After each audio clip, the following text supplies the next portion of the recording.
bukakan buku temanya. Dibuka halaman 3.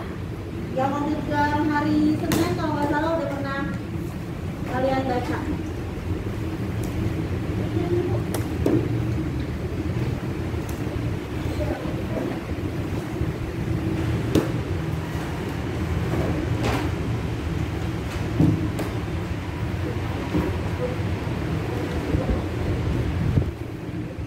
Oh iya, file start. Oke, terima kasih.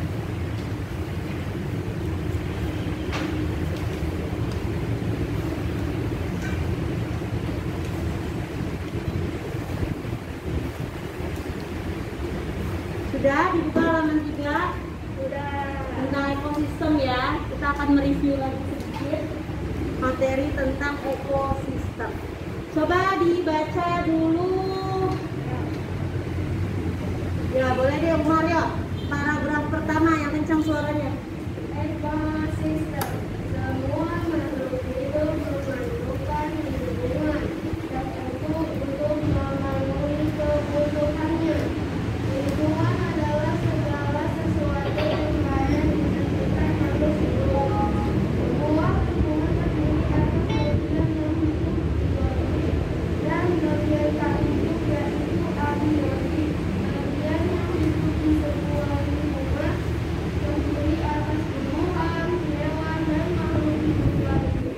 Bagian lingkungan yang tak hidup terdiri atas cahaya matahari, air, dan udara dan tanah. Ya, syukur.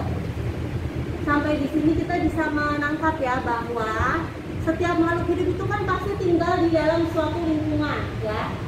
Nah, di dalam lingkungan itu ada interaksi antara ya bagian yang hidup atau biotik dengan bagian yang tidak hidup atau abiotik. Bagian yang hidup itu kan maksudnya makhluk hidup ya. Tadi contohnya seperti apa saja? Yang biotik, tumbuhan, hewan, kita misalnya manusia ya, yang bisa ciri-ciri makhluk hidup itu kan bernafas ya kan, membutuhkan makanan, bisa berkembang biak gitu ya. Kalau tumbuhan dari kecil bisa tumbuh menjadi besar. Kemudian juga apalagi tuh ciri-ciri tumbuhan, bergerak ya, ciri-ciri makhluk hidup bergerak ya. Tumbuhan bergerak nggak sih? Bergerak ya, kadang-kadang dia ada gerakan yang disebabkan oleh lingkungan, misalnya karena angin. Ada juga yang gerakannya sendiri ya, ketika dia tumbuh itu kan, ketika bunganya itu menjadi mekar dan lain sebagainya, itu dia melakukan pergerakan tuh tumbuhan. Makanya tumbuhan itu juga makhluk hidup. Makhluk hidup semua itu disebut dengan biotik ya, bagian biotik dari lingkungan. Nah, sedangkan di lingkungan itu bukan cuma ada makhluk hidup saja, ada juga hal-hal yang bukan makhluk hidup, namanya abiotik. Contohnya apa saja kalau berdasarkan teks? Nah, seperti air, udara, ya, tanah, cahaya matahari. Mereka tidak berkembang biak, mereka tidak bernafas, tapi mereka ada dan berinteraksi dengan kita. Namanya itu interaksi apa tuh? Interaksi manusia dengan alam. Contohnya seperti itu ya. Lanjutkan paragraf kedua, coba Fian. Yang kencang.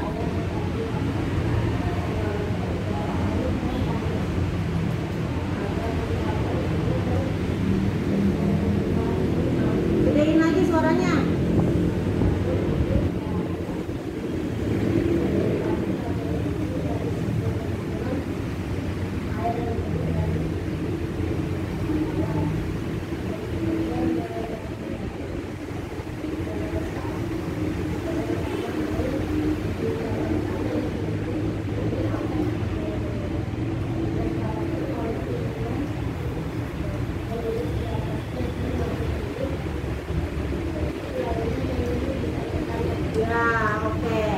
Jadi tadi bagian-bagian abiotik atau yang bukan makhluk hidup tadi itu berpengaruh terhadap bagian-bagian yang biotik atau yang makhluk hidup. Contohnya cahaya matahari ya, sama makhluk hidup bisa digunakan untuk berjemur. Nah, kemudian air sama makhluk hidup digunakan untuk minum ya. Kemudian apalagi di sini? Misalnya tanah digunakan untuk berpijak, kemudian untuk tumbuhnya tumbuh-tumbuhan. Jadi semuanya saling berkaitan antara abiotik dengan yang biotik gitu ya. Tadi yang biotik yang apa? Yang hidup. Kalau abiotik yang tidak hidup ya. Lanjut paragraf selanjutnya, Karin.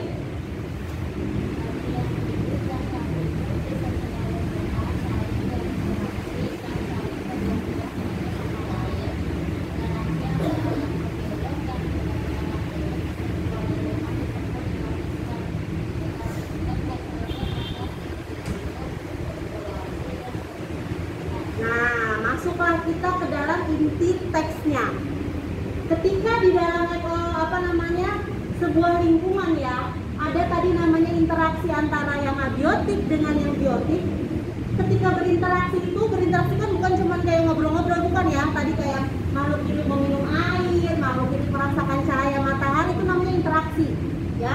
Ketika ada interaksi itulah yang dinamakan ekosistem. Nah, jadi ekosistem adalah interaksi antara makhluk hidup dengan benda-benda tak hidup di lingkungannya. Nanti ada macam-macam tuh. Ada ya, di dalam ekosistem itu ada yang namanya individu, ada yang namanya populasi ya kan, ada yang namanya komunitas. Apa saja penjelasannya? Coba dibaca Nadia, paragraf yang terakhir.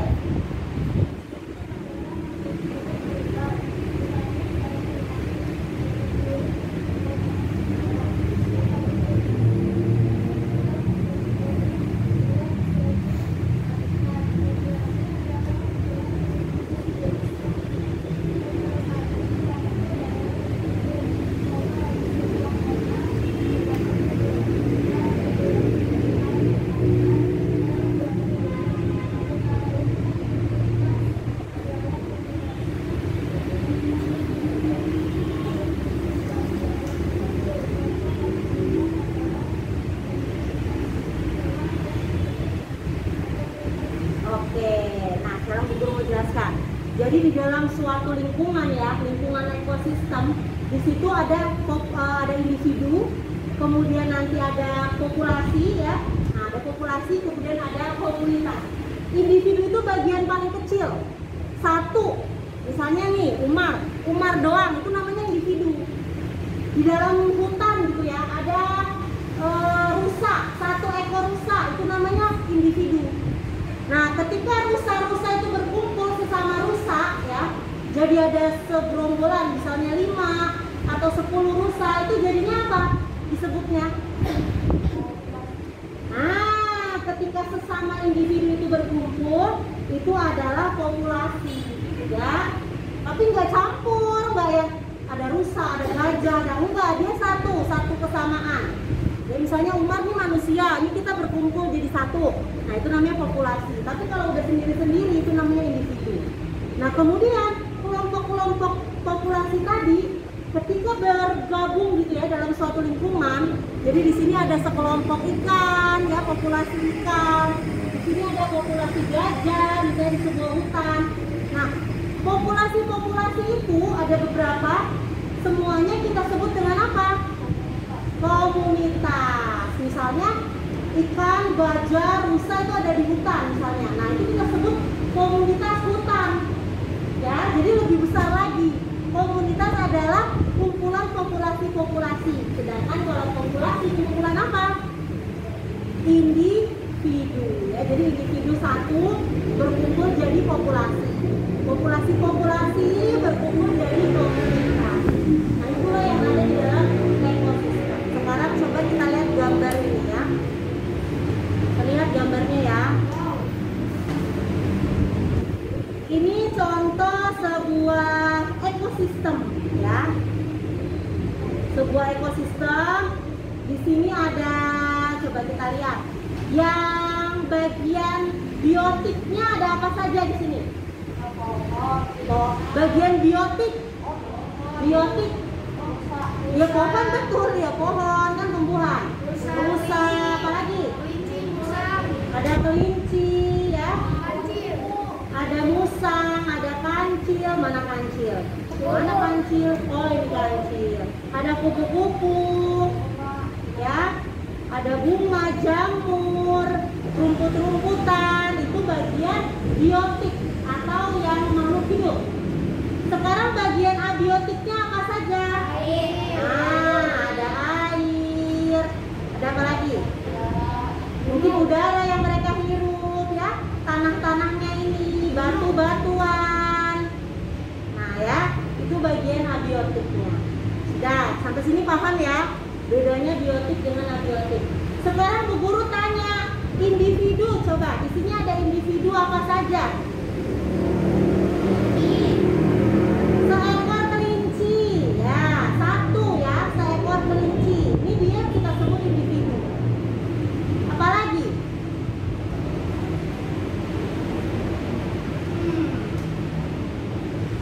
Lihat di gambarnya ya. Apalagi coba?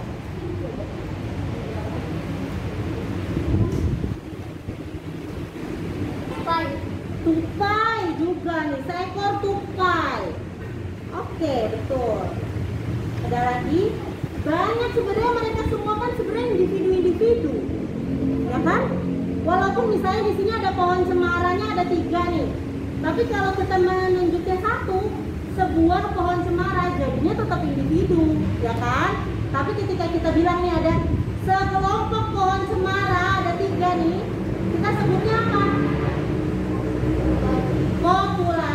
Populasi pohon cemara, karena lebih dari 1. Ya, ada populasi apa saja lagi di sini selain pohon cemara? Populasi kancil, nih misalnya dia berdua nih. Apalagi? Rusa. 2. Iya. Bangun ruang sampai berapa?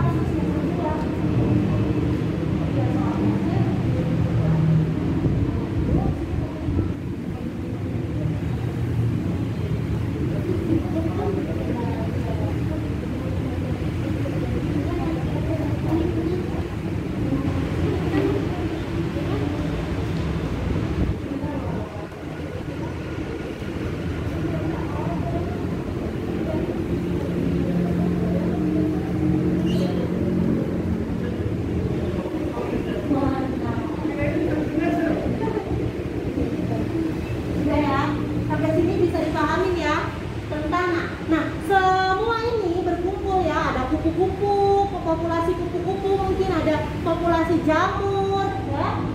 Kemudian ada populasi apalagi nih, bunga-bungaan ini, itu membentuk sebuah komunitas, ya. Komunitas mana? Ada siput juga, ya. Membentuk komunitas. Siput di sini apa? Individu, populasi atau komunitas siputnya? Individu, ya. Padahal dia hanya 1. Nah, mereka ini pada membentuk sebuah komunitas hutan. Nah, bisa dibilang begitu ya. Oke, sekarang kita lanjutkan. Itu tadi tentang review ekosistem. Sudah baca halaman 3. Nah, kemudian sekarang coba buka halaman 10. Sekarang kita buka halaman 10. Ya. Jenis-jenis ekosistem.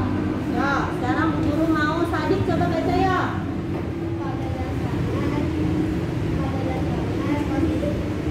Yang kencang Sadik.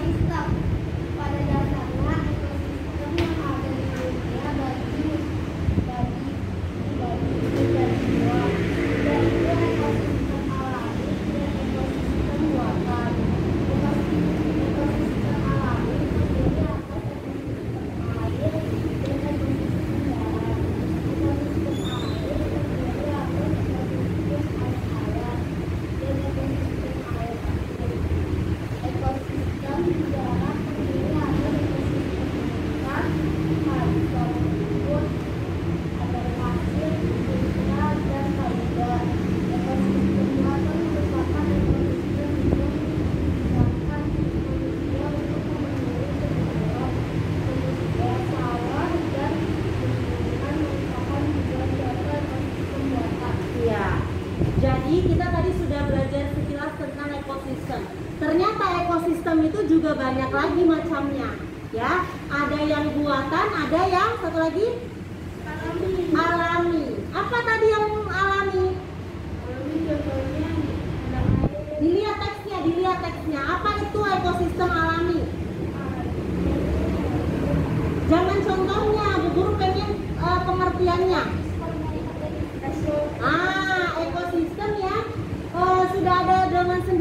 gitu ya, dari alam. Tidak ada campur tangan manusia di dalamnya.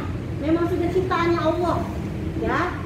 Nah, kayak tadi hutan itu adalah ekosistem darat. Jadi ekosistem yang alami itu ada ekosistem air, ada ekosistem yang di darat, ya. Ekosistem air itu ada air tawar, misalnya sungai, danau, ya, yang makhluk hidup yang tinggal di daerah-daerah sungai itu membentuk ekosistem alami, ekosistem air. Nah, kemudian ada juga ekosistem yang darat, tapi masih alami juga nih, misalnya tadi hutan, kemudian ada juga yang di gurun, padang pasir, ya. Tapi selain ekosistem alami tadi, ada juga ekosistem buatan. Apa itu ekosistem buatan? Dibuat oleh manusia. Nah, dibuat oleh manusia, ada campur tangan manusia. Seperti contohnya sawah. Sawah itu kan nggak tiba-tiba ada ya, harus dibuat dulu ya, dicangkul dan lain sebagainya, dibajak ya, kadang-kadang sama kerbau biar menjadi suatu lahan bisa ditanam. Itu kan dikerjakan sama manusia. Nah, nanti ketika sawahnya sudah jadi, ada tumbuhan padi, mungkin juga itu ada jangkrik, ada apa, membentuk ekosistem sawah, tapi itu ekosistemnya ekosistem buatan, gitu ya. Jadi bisa membedakan, ada yang alami memang sudah dari alam, diciptakan Allah tanpa perantara kita, tapi ada yang kita ikut campur di dalamnya, itu ekosistem buatan. Lanjutkan lagi paragraf selanjutnya. Coba Naura, ayo. Halaman 11.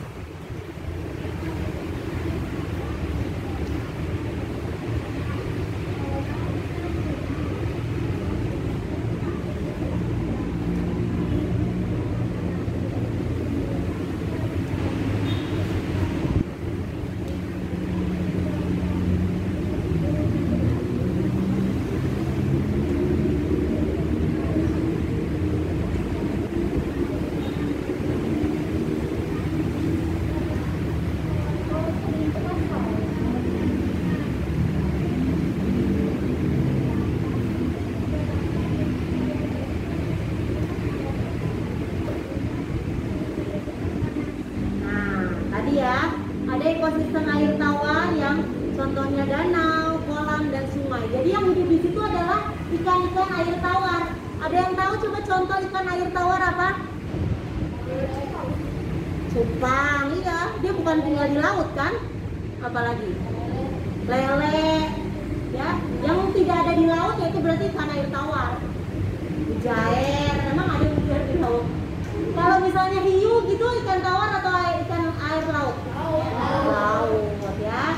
Kalau misalnya lumba-lumba, itu adalah hewan, tapi lumba-lumba itu bukan ikan ya. Lumba-lumba itu mamalia, jadi dia bukan ikan ya. Lumba-lumba. Lumba-lumba Bukan ikan, dia mamalia.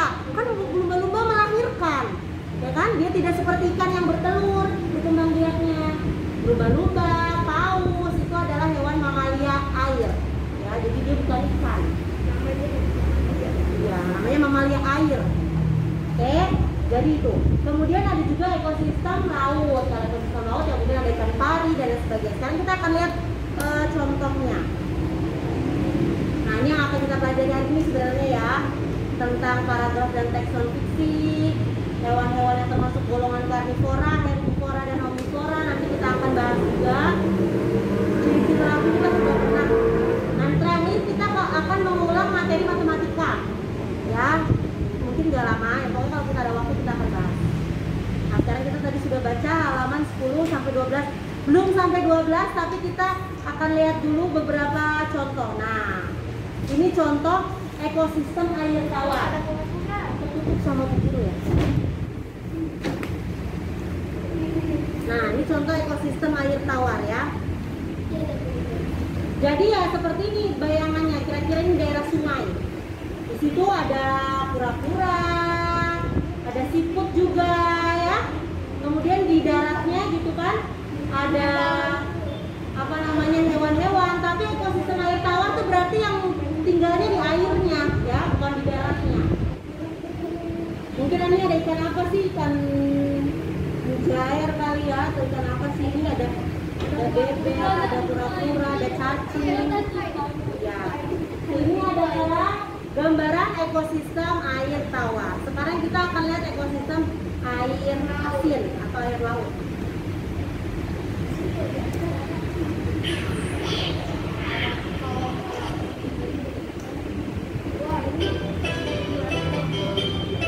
Nah, ini Laut Raja Ampat ya. Laut Raja Ampat ini di Indonesia yang sangat terkenal dengan apa namanya biota lautnya yang sangat beragam. Ini merupakan satu dari 10 tempat menyelam terbaik yang dimiliki dunia. Nah, kita perlu bangga di Indonesia. Ini laut ya. Jadi di situ selain ada ikan, ada juga koral, ada karang ya. Kalau nama ikan-ikannya dulu juga nggak hafal semua.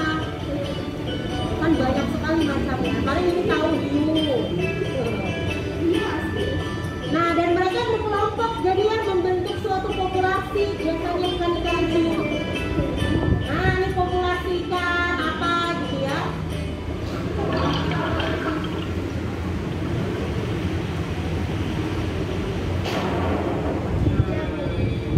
Itu adalah gambaran dari ekosistem air laut yang tadi ya. Baik. Sekarang kita lanjutkan membaca teksnya. Lanjutkan paragraf selanjutnya. Zaira, yuk.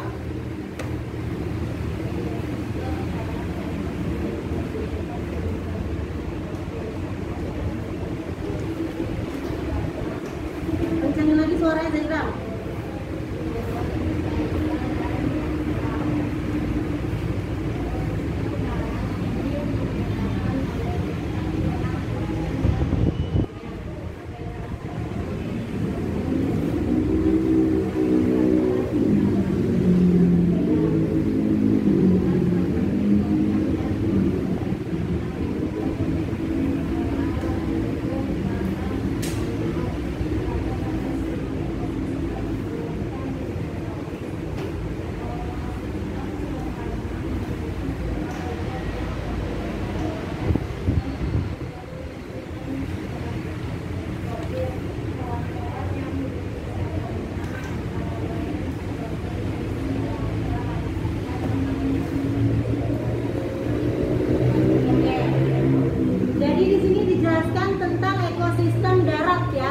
Yaitu beberapa contohnya ada ekosistem hutan hujan.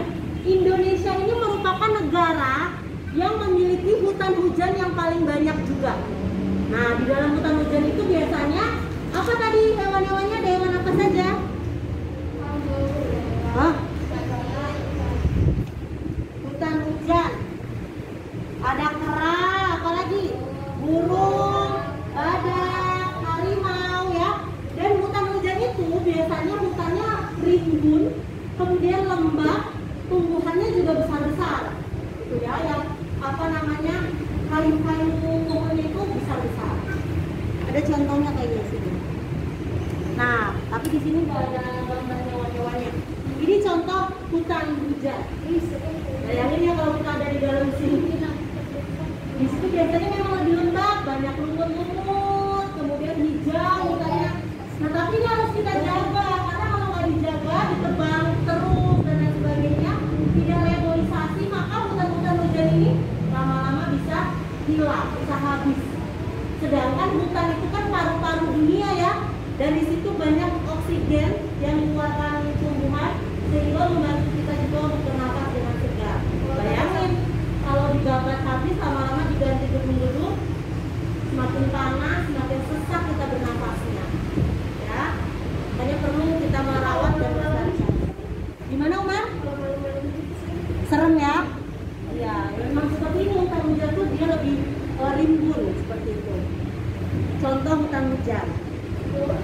Nah, sedangkan kalau ekosistem sabana, di sini Bu Guru nggak punya contohnya sabana ya.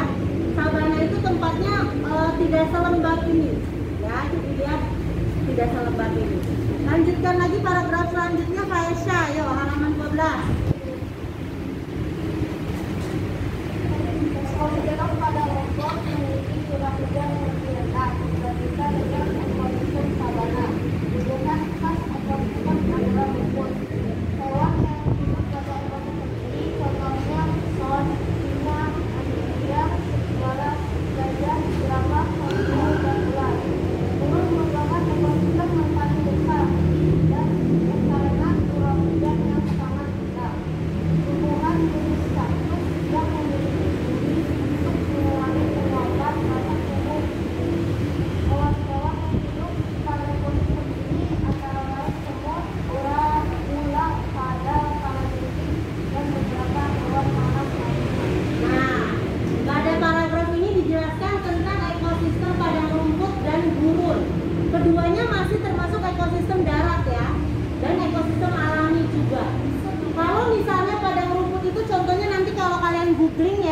Kalian bisa lihat contohnya itu di Afrika. Afrika itu banyak ekosistem padang rumput. Jadi luas, di sini Bu Guru juga mulai cari contohnya. Dia luas ya, paling tumbuhannya cuma satu pohon, nanti di ujung sana ada lagi satu pohon ya. Nah, dan hewan-hewannya biasanya zebra atau jerapah-jerapah, gajah seperti itu. Coba nanti kalian cari deh apa namanya tadi ekosistem padang rumput. Nah, sedangkan kalau ekosistem gurun dia gersang, tumbuh-tumbuhannya pun terbatas. Yang bisa hidup di sana paling apa tadi gurun? Contoh tumbuhannya apa? Kaktus. Kenapa kaktus? Kenapa kaktus tuh kok bisa bertahan hidup di gurun? Karena dia bisa bertahan tanpa air. Karena kaktus itu tidak memerlukan banyak air, bahkan dia bisa menyimpan air. Ya, ketika sewaktu-waktu ada hujan yang mana sangat jarang, dia bisa menyimpan cadangan air. Ya, di dalam batangnya itu kaktus. Sekarang kita Bu Guru sepertinya punya kalau ekosistem ini. Nah, ini hutan hujan ya. Nah, ini contoh gambar ya. Ekosistem apa kira-kira ini? Ekosistem apa? Gurun ya, ekosistem gurun. Hewan-hewannya di sini ada mirkat, ini namanya mirkat. Dia biasanya berkelompok gitu ya.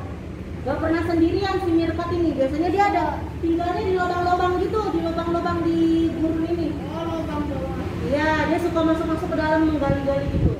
Terus ada juga kalajengking ya. Ada iguana gurun, ada onta, burungnya ada juga nih di atas. Ini adalah ekosistem di gurun. Sekarang kita lihat ada satu video, tapi video intermezzo atau misalnya selingan aja tentang hewan-hewan di gurun.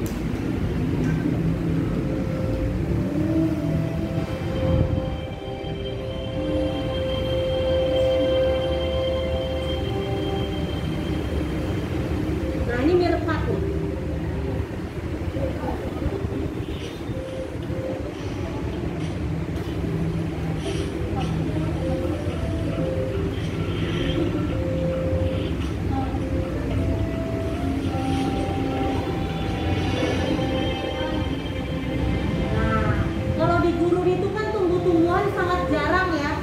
Ketika ada satu buah atau apapun yang tumbuh itu berharga sekali. Nah, dia selalu berkelompok kalau mirkat ini.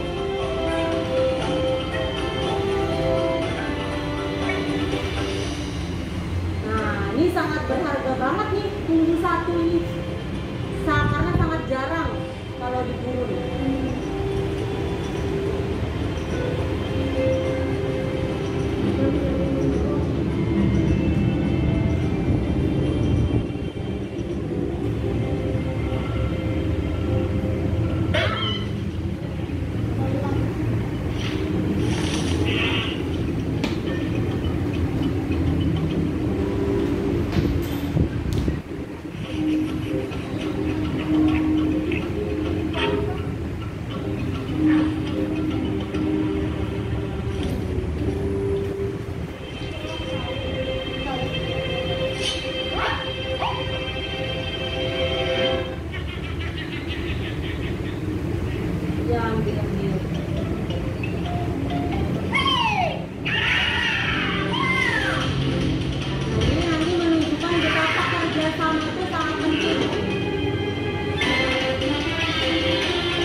berselingan yang sebenarnya juga bisa memperlihatkan kepada kita ekosistem ya. Di situ ada apa saja tadi?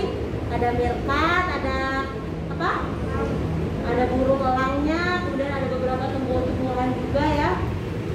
Nah, sekarang kita belum selesai tadi baca halaman 12-nya ya. Satu paragraf lagi sebelum ke halaman 14. Ya, satu paragraf terakhir coba dibacakan. Sela, ya Sela, yang kencang suaranya Sela.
Ekosistemnya dingin, jadi biasanya di negara-negara yang punya musim dingin ya. Kalau kita tuh nggak ada musim dingin kan, kita musimnya pasti kalau Indonesia musim penghujan dengan musim kemarau ya.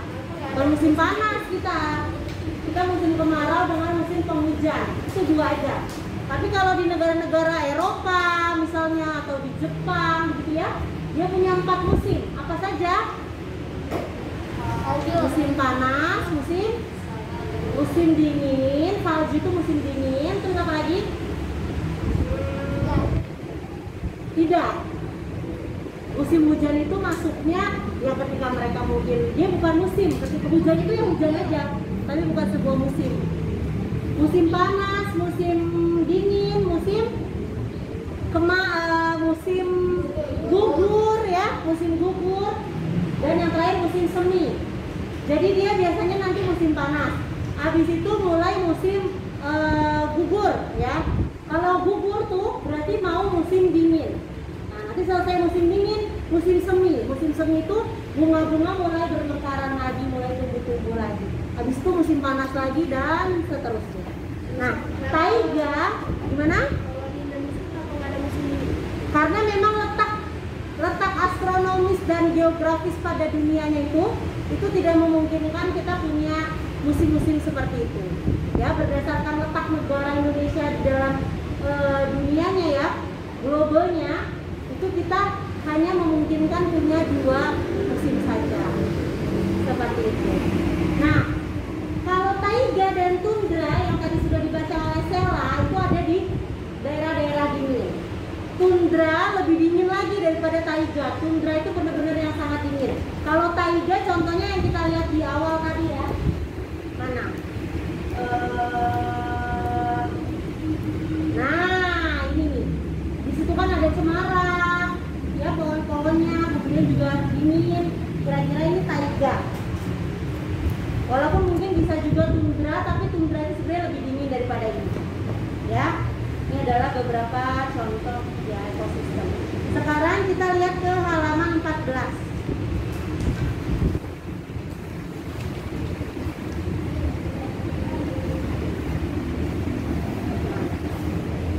Halaman 14. Tentang penggolongan hewan berdasarkan jenis makanan. Ya, sebenarnya ini sudah pernah dipelajari mungkin di kelas sebelumnya. Ada 3 penggolongan hewan berdasarkan jenis makanan. Yang pertama hewan apa? Hewan herbivora.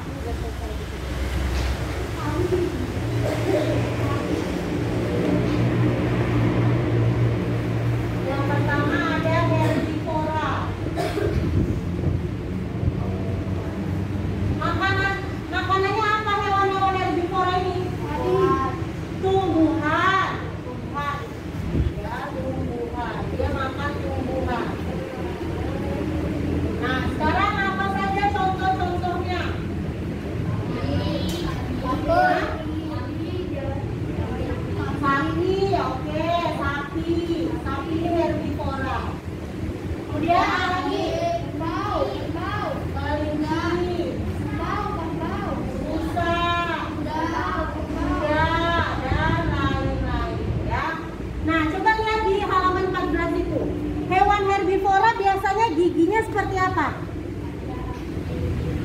Lihat dulu di halaman 14-nya.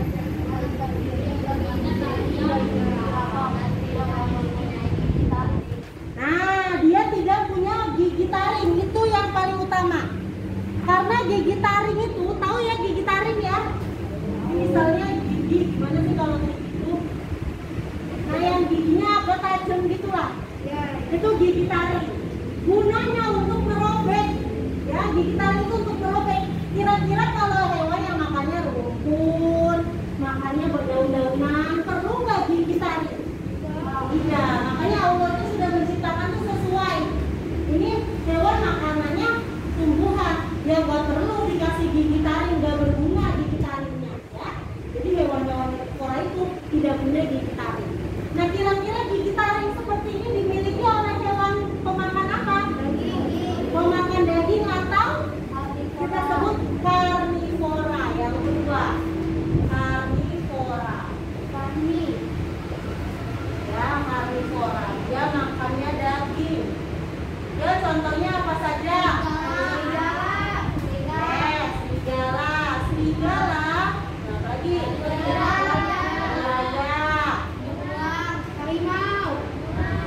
Ular. Coba kira-kira yang di sekitar kita, yang bisa kita temukan di sekitar kita ini kan kayaknya kalian kemungkinan ketemu serigala di jalan ini kan nggak ada ya. Jadi yang sekiranya kita bisa temukan di sekitar kita hewan karnivora apa? Hah? Musang. Musang makan daging kan ya? Iya, musang. Boleh musang. Atau yang bisa kita lihat di got-got itu tikus tuh ada makan daging nggak tikus? Enggak, itu dia makan daging. Oke. Ya, jadi musang, oke boleh musang. Nah, sekarang ada lagi satu jenis hewan yang dia makan dua-duanya atau makan segala macam. Kita sebut apa? Omnivora. Nah, jadi pemakan segala. Ya, tumbuhan dimakan, kadang-kadang ya. Daging-dagingnya juga dimakan. Bentuk giginya pun jadi dia khusus. Gimana coba giginya hewan omnivora? Lihat di halaman 14. Nah, dia punya gigi taring, punya juga gigi yang tidak taring karena menyesuaikan. Contohnya omnivora yang bisa kita temui di sekeliling kita hewan apa? Monyet tapi susah lihatnya, jarang. Kalau di tempat berburu di Kalimantan, kita kalau mau ke rumah berburu tuh naik mobil itu banyak monyet-monyet di pinggir-pinggir jalan. Karena hutannya tuh sudah mulai kosong. Jadi mereka nyari makan tuh sampai di jalan raya ke orang-orang. Gendong-gendongan banyak. Kadang dia gendong anaknya, kadang ada yang bawa bapaknya, gitu ada yang anak kecil-kecil ya, misalkan monyet. Itu kalau di Kalimantan kelihatan. Tapi kalau di Jakarta ini kan sebenarnya jarang. Yang lebih sering lagi bisa kalian temukan di rumah malah. Hewan apa? Siapa tuh? Kucing. Ya, kucing. Kucing ini omnivora. Coba kamu kasih kucing kamu nasi juga kadang dia mau makan ya. Nasi kan tumbuhan. Ya kan, tikus juga dia makan. Coba nanti yang punya kucingnya, dia punya kucing. Nah, nanti pulang sekolah dibuka mulut kucingnya. Bener nggak kucing punya gigi taring dan gigi yang tidak taring? Ya kan? Karena memang Allah ciptakan seperti itu. Nanti kadang-kadang dia makannya harus merobek makanannya. Kadang-kadang juga dia makan whiskas saja mau.